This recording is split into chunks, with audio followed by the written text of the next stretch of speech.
La Loire accueille en son sein de nombreuses espèces contribuant à une richesse considérable de biodiversité. Parmi elles, les poissons grands migrateurs viennent pour s'y reproduire et grandir. Cette étape clé de leur cycle de vie est dépendante de la capacité du milieu à accueillir les juvéniles. L'importance de ce stade est telle qu'il mérite un nom pour chacun. Les saumons s'appellent tacons au moment de leur jeunesse, batifolants dans les zones de courant. Les alozons, juvéniles d'alose, naviguent dès leur enfance vers la mer, tandis que les amocettes, tapis plusieurs années dans leurs débris végétaux, nous cachent les lamproies à venir.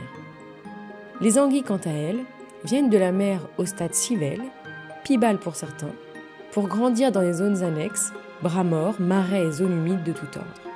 Afin de mesurer l'état des populations de poissons grands migrateurs, l'OGRAMI focalise une partie de ses études sur la mesure de l'abondance des jeunes stades dans chacun de leurs habitats. Ces informations permettent d'alerter les gestionnaires sur la situation, orienter vers des actions de conservation ou rassurer sur la restauration des espèces.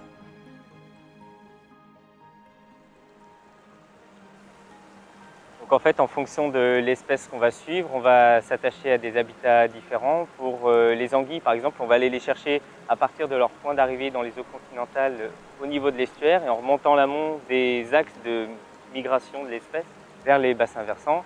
Les lamproies, on va les chercher sur des zones médianes, sur des litières et des zones vaseuses, puisque les juvéniles vont habiter dans le substrat et donc on va essayer de les chercher avec vraiment une méthode particulière en fouillant la vase. Et pour les tacons, on va les chercher dans les rivières plus torrentielles, en amont des bassins versants, dans les radiers. Et au lieu de les pêcher en échantillonnant un certain nombre de points dans la rivière, on va les pêcher en utilisant le courant électrique pendant 5 minutes, quel que soit le site qu'on échantillonne. Et on rapporte le nombre de tacons qu'on a pêchés qui sont nés cette année à ces 5 minutes de pêche. Ça permet d'avoir un référentiel pour comparer les sites entre eux. Pour les anguilles, on choisit un linéaire de cours d'eau et on va faire 30 points régulièrement le long de ce linéaire, que ce soit dans un habitat où l'anguille pourrait s'abriter ou dans un habitat pas forcément préférentiel. L'intérêt, c'est d'avoir un échantillonnage régulier.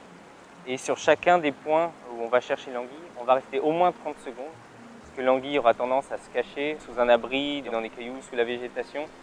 Les anguilles sont souvent sous-estimées parce qu'on ne les cherche pas spécifiquement. Et donc, ce qu'on fait là avec des réseaux de suivi comme le réseau anguille sur le bassin de la Loire, c'est de s'attacher particulièrement à la recherche des anguilles en restant plus longtemps sur chaque point de pêche et en se focalisant sur les stades les plus jeunes, donc en allant chercher plutôt des radiers, des petites confluences et en commençant par l'aval des bassins versants. Parce que dès qu'on s'éloigne un peu de la mer, on perd tout de suite l'abondance des anguilles.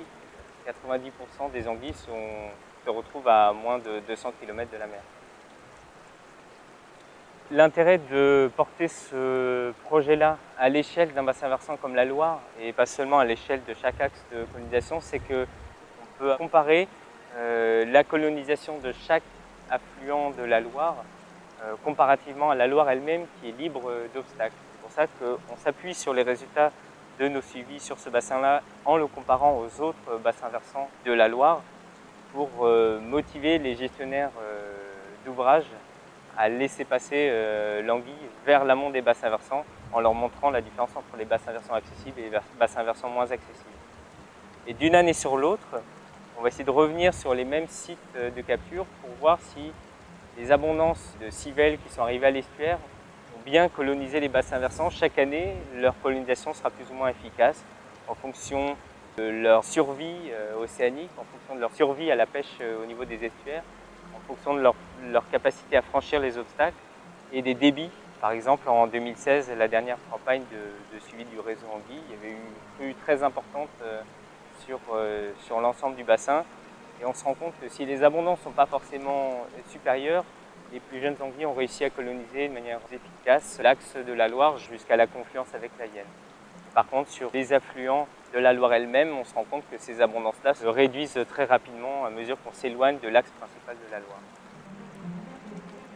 On ne suit pas les anguilles que sur la Loire et ses affluents, mais aussi sur les zones littorales, les marais estuariens de la Vendée et de l'estuaire de la Loire, parce que c'est des zones qui représentent un linéaire de cours d'eau très important, et c'est un potentiel très important, puisque c'est là qu'on trouvera les abondances les plus fortes pour les anguilles. mais c'est aussi des secteurs qui sont très fermés avec de nombreux ouvrages qui empêchent la marée d'inonder ces zones basses et qui essaient d'évacuer aussi l'eau qui arrive des bassins versants vers la mer. Et on essaie d'informer les gestionnaires de ces ouvrages-là pour qu'ils prennent en compte l'anguille, la civelle dans la gestion de leurs ouvrages, dans leur ouverture, et qu'elles puissent accéder à ces territoires-là de marais côtiers. Et on essaie cette année de suivre particulièrement les jeunes anguilles sur les marais en utilisant des pièges passifs qu'on appelle des flotangs. C'est une méthode de pêche qui a été imaginée par nos collègues qui font le même genre d'études. Donc c'est un piège constitué de 10 couches de géotextile, des carrés de 50 cm x 50 cm, qui sont donc superposés et attachés ensemble.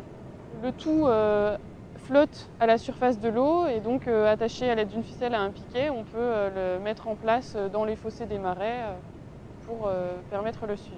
Il est libre d'accès et représente un habitat artificiel pour les anguilles.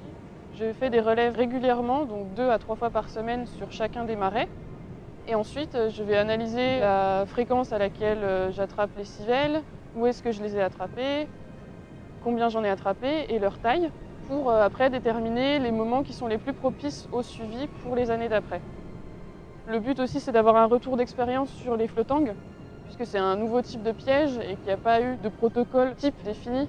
Donc il y a beaucoup de structures qui sont en train de les utiliser pour faire des tests, donc des fédérations de pêche, donc l'OGRAMI.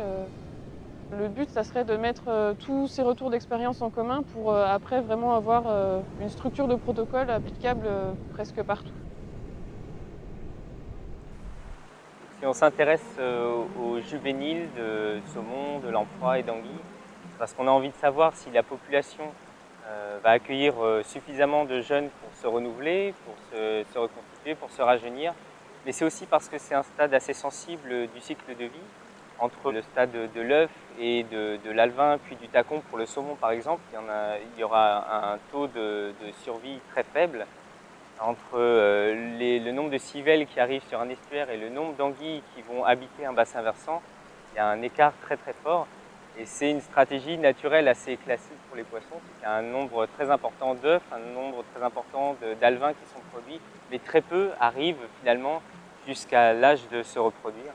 Et ça peut être aussi déroutant pour les gens qui connaissent la rivière. Des anguilles, on en a toujours vu beaucoup. Des juvéniles, en fait, quand on les observe, on en observe beaucoup. Mais c'est comme ça que ça doit marcher et il n'y en a jamais en trop. On a tendance à considérer qu'il y en a tellement qu'on peut en utiliser, on peut en consommer une partie. Ça ne se verra pas sur le nombre et en fait, c'est une erreur parce que si ces espèces-là en produisent autant de juvéniles et autant d'œufs, c'est bien parce que ça a un intérêt pour elles et c'est bien parce qu'il y en a très peu qui survivent au bout. Elle ne dépenserait pas autant d'énergie pour produire ses œufs et ses juvéniles si c'était gratuitement. Le travail, mené sur les jeunes stades, valide les premières phases de vie et l'assurance d'un bon départ pour l'espèce, en présageant d'une abondance à venir. Ainsi, ces suivis confirment les actions de restauration accomplies et encouragent à la poursuite de cette reconquête du milieu.